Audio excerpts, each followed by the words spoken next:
धर्म कथा के सभी दर्शकों को मेरा नमस्कार।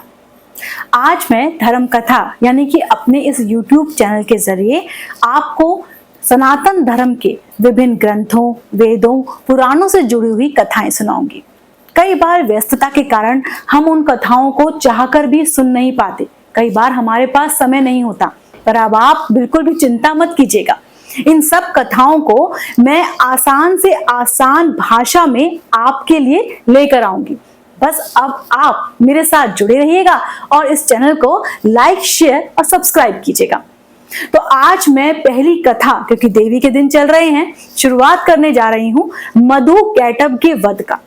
मधुकैटभ का वध देवी द्वारा किया गया था, ये तो हम सब जानते हैं, लेकिन क्या वजह थी, कैसे इनका जन्म हुआ था, क्यों भगवान विष्णु के पास ये स्वयं गए और कहा कि चलिए हमें मार दीजिए, और कैसे मां भगवती ने विष्णु को इन दोनों को मारने का माध्यम बनाया।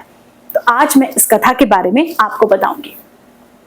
तो ये कथा है प्रलय काल की। प्रलय काल यानी कि जब तीनों लोग जल में पूरी तरह से समाये हुए थे, यानी कि तीनों लोग जल में पूरी तरह से डूबे हुए थे और भगवान विष्णु शेष शैया पर यानी कि शेष नाग के ऊपर निद्रा में लीन थे, यानी कि योग निद्रा में थे। अब योग निद्रा क्या होती है ये मैं आपको आगे बताऊंगी। उसी वक्त सोते सोते भगवान विष्णु के कान से मधुकैटभ नाम के दो अति बलशाली राक्षस उत्पन्न हो गए। जी हाँ, भगवान विष्णु के कान के मैल से ये दोनों राक्षस उत्पन्न हुए थे। अब दोनों ये खेल रहे थे, क्योंकि चारों तरफ तो जल ही जल था, तो जल के अंदर यानी कि समुद्र के अंदर ये खेल रहे थे। खेलते खेलते इन दोनों के अंदर मन में ये विचार आया कि आखिर हम दोनों की उत्पत्ति हुई कैसे, हम दोनों के माता पिता आखिर हैं कौन। बहुत देर तक जब ये दोनों विचार करते रहे तो इन दोनों ने अचानक ऊपर की तरफ देखा, और जैसे ये इन दोनों ने ऊपर की तरफ देखा तो एम, जी हाँ, एम वो शब्द जिसे हम मंत्रों में जाप करते हैं, एम शब्द का उच्चारण इन दोनों को सुनाई दिया। जब इन दोनों ने इस शब्द को सुना तो अपना ध्यान केंद्रित करके इस एम शब्द का जाप करने लगे। अब हुआ यूं कि जैसे जैसे ये दोनों एम शब्द का जाप करते, आकाश में एक अलग तरह की बिजली वहां पर कौंधती। थोड़ी देर में इन दोनों को समझ में आ गया कि ये कोई साधारण शब्द नहीं है, बल्कि एक मंत्र है। तो इन दोनों ने अपने आप को केंद्रित किया, अपने पूरे ध्यान को एक साथ लगाया और पूरे 1000 साल तक बिना कुछ खाए पिए एम शब्द का उच्चारण किया, इसका जाप किया और पूरी तरह से अपने ध्यान को केंद्रित कर लिया। 1000 साल बाद मां भगवती स्वयं वहां पर प्रकट हो गई। मां भगवती ने जब इन दोनों को देखा तो बहुत प्रसन्न हुई। उन्होंने पूछा कि बच्चों, मैं तुम दोनों की तपस्या से बहुत ज्यादा खुश हूं, बताओ क्या चाहिए तुमको। और दोनों ने तभी के तभी बोल दिया, मां हमें एक ऐसा वरदान दीजिए जिसमें हम अपनी इच्छा से मारे जाएं, अर्थात जब हम चाहें तभी हम मरें। मां ने कहा ठीक है, ये वरदान मैं तुम्हें दे देती हूं, और मां अंतर्ध्यान हो गई।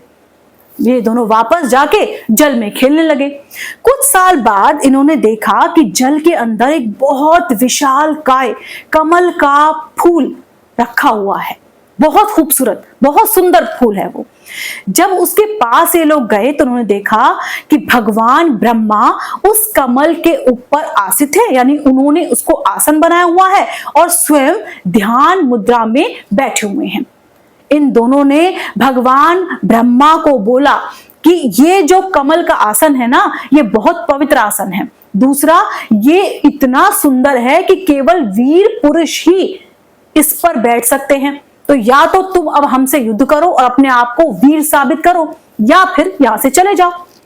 अब भगवान ब्रह्मा ये सोचने लगे कि मैं तपस्वी, भला इन दोनों राक्षसों से उलझता हुआ या फिर इनसे युद्ध करता हुआ अच्छा लगूंगा।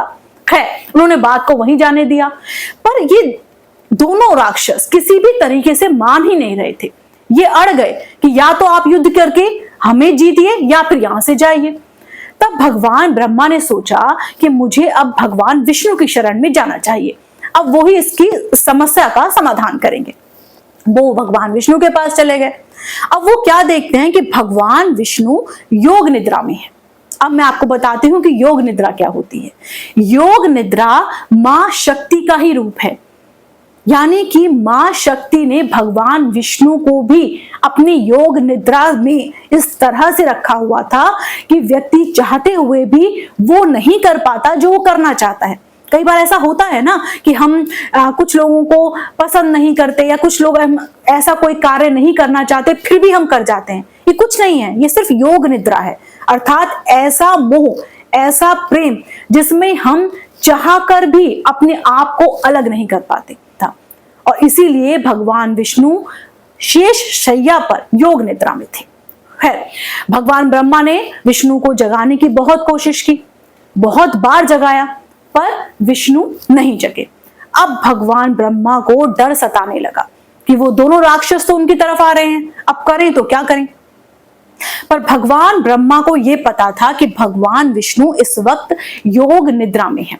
तो उन्होंने सोचा कि भगवान विष्णु को जगाने की जगह मैं मां भगवती की ही क्यों ना उपासना कर लूं, यानी कि मां योग निद्रा की ही क्यों ना उपासना कर लूं, उन्हीं को ही बुला लूं, वो ही मुझे बचा लेंगी।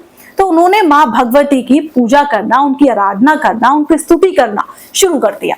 मां भगवती प्रकट हुई। उन्होंने कहा, मां भगवती, या तो आप भगवान विष्णु को योग निद्रा से जगाइए, या फिर उन दोनों राक्षसों को आप मारिए, या फिर अगर आपने उन दोनों को इसलिए वरदान दिया है कि वो मुझे मार सके, यानी कि ब्रह्मा को मार सके, तो आप इससे ज्यादा अच्छा होगा मुझे खुद ही मार दीजिए। मतलब उन दोनों के हाथों मुझे मत मरवाइए, आप मुझे खुद ही मार दीजिए।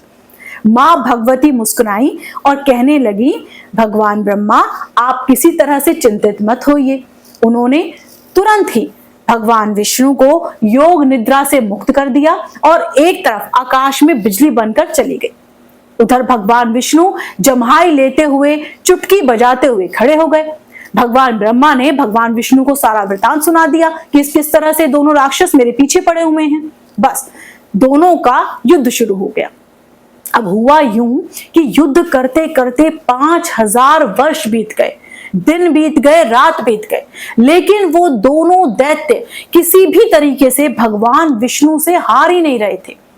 भगवान विष्णु अब थकने लगे थे। भगवान विष्णु ने सोचा कि ये हो क्या रहा है। वो थोड़ी देर रुके, संभले और थोड़ा ध्यान करके उन्होंने ये देखा कि इन दोनों को तो मां भगवती ने खुद वरदान दिया है कि इन दोनों को तो कोई मार ही नहीं सकता। तो इतनी देर से जो 5000 साल से जो युद्ध चला आ रहा था, एक तरह से तो व्यर्थ ही हो गया। तो भगवान विष्णु ने उन दोनों से बोला कि भाई, आप दोनों बहुत बड़े बलशाली योद्धा हो और फिर एक एक करके लड़ रहे हो। मैं लगातार लड़ रहा हूं, तो मैं थक गया हूं। एक काम करते हैं, तीनों आराम करते हैं और फिर थोड़ा सा आराम करने के बाद दोबारा से धर्म के अनुसार हम युद्ध करेंगे। तीनों बैठ गए। इस बीच भगवान विष्णु ने जो ये आराम का अपना समय लिया, उसमें मां भगवती, मां शक्ति की आराधना शुरू कर दी। मां शक्ति वहां प्रकट हुई और उन्हें बोला, बताइए भगवान विष्णु, आपको क्या चाहिए। भगवान विष्णु ने तब कहा कि मां, आपने क्या किया, ये दोनों तो मुझसे हारे नहीं हार रहे, अब मैं क्या करूं। तो उन्होंने कहा, हे विष्णु, आप कतई भी चिंता ना करें, मैं इनको ऐसे मोहन में डालूंगी, ऐसे मोहूंगी और आप इनको मारेंगे। हम ऐसा करते हैं। तो हुआ यूं कि जैसे ही अब दोबारा से युद्ध शुरू हुआ, मां भगवती ने उन दोनों के ऊपर अपना मोह डाल दिया। इससे क्या हुआ कि इन दोनों राक्षसों के अंदर अति अहंकार उत्पन्न हो गया, यानी कि उनको ये लगने लगा कि अब उनसे बड़ा तो कोई भी नहीं है। तब मां भगवती उन दोनों के पास गई और उनसे बोली कि बच्चों, तुमने तो बहुत अच्छा युद्ध किया है, बहुत तपस्वी हो, बहुत बलशाली हो, मैं तुम्हारी इस युद्ध क्रीड़ा से बहुत ज्यादा प्रसन्न हुई हूं। तो बताओ अब तुम्हें क्या चाहिए। अब यहाँ ये दोनों मोहपाश में थे। मां भगवती इन्हें मोहित कर चुकी थी। तो उन्होंने क्या बोला, इन्होंने बोला कि मां भगवती, हम क्यों आपसे कुछ मांगे, हम हार थोड़ ना रहे हैं, हार तो ये विष्णु रहे हैं, तो इनको हमसे कुछ मांगना चाहिए, यानी कि विष्णु को हम दोनों राक्षसों से कुछ मांगना चाहिए। बस तो विष्णु बोले कि सच कह रहे हो आप तो जीत रहे हो। तो मुझे आपसे कुछ मांगना है। तो दोनों ने बोला, बताओ विष्णु, तुम दोनों को हम दोनों तुमको क्या दे सकते हैं। इस पर विष्णु ने तुरंत बोला कि अगर तुम मुझे वरदान दे रहे हो तो ऐसा वरदान दो जिसमें कि तुम दोनों मेरे द्वारा अभी के अभी मारे जाओ। अब ये जो वरदान उन्होंने दिया तो दोनों के दोनों अचानक ही शोक में चले गए। उन दोनों को समझ में आ गया कि ये हमसे क्या हो गया।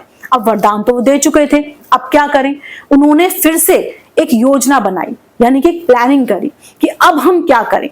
उन्होंने क्या कहा कि चारों तरफ तो जल ही जल है, तो भगवान विष्णु से एक ऐसा वरदान उन्होंने बोला, यानी कि ये बात कही कि भगवान विष्णु, हम आपके सामने समक्ष प्रकट तो होंगे मरने के लिए, पर हमें ऐसी जगह मारना जहां जल ना हो।